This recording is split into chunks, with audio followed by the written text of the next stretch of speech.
Di hilbijartina 2023 ya Tirkiyeyê nêzîkî 7 milyon hilbijarên nû wê dengê xwe cara yekem bikarbînin. Tê pêşbînîkirin ku di nav vanan da nêzîkî 3 milyon cîwanên Kurd in. İttifaq û partiyên siyasî jî dixwazin ku plan û stratejiyên xwe li ser dengê cîwana damezirînin. Pirsa sereke ew e ku gelo cîwanên Kurd li hilbijartinê û partiyên siyasî çawa temaşe dikin. Mehmet Doğan ew li Enqerê xwendevan e û di vê hilbijartinê da cara yekem wê dengê xwe bikarbîne. Daxwaza wî ew e ku bila Recep Tayyip Erdoğan here û hikûmeteka nû were ser kar.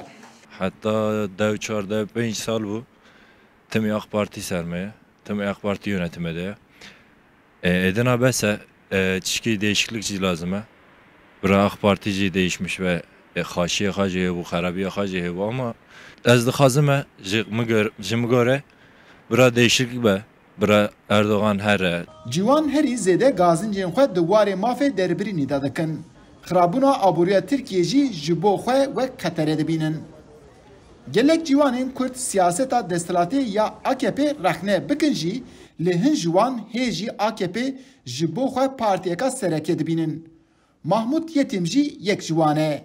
Sevek AK Parti waniye em niha dînî xwe hîn kanî rahat yaşamış be camî me vekirîne zariyê me xuşkê me hêna Urfê da çûye Arabçê dixwînê niha sevek AK Parti waniye ke sevek AK Parti seram niha tiştê wanî dikane bikene ku CHP heya 5 salî 7 salî berna tiştekî wirka tune bû sevê dînî me sevê ekonomî hîn rintire sevê edinime AK Parti.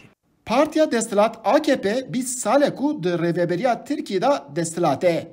Heta niha Recep Tayyip Erdoğan hate hilbijartin.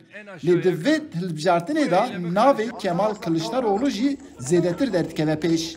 Kılıçdaroğlu serdana HDP kir û HDP jî berendamê serokkomariyê diyar nekir û bi awayekê piştgirî da Kemal Kılıçdaroğlu. Ev yek jî li ser hilbijarê cîwan yê Kurd xwe diyar dike. Sabri Hazer jî cara yekem wê dengê xwe bikarbîne. Hazer radigîne ku wê di vê hilbijartinê da dengê xwe bide CHP. Ez raya normalde kesira nadime, ez siyasetê jî partiyê jî hez nakime.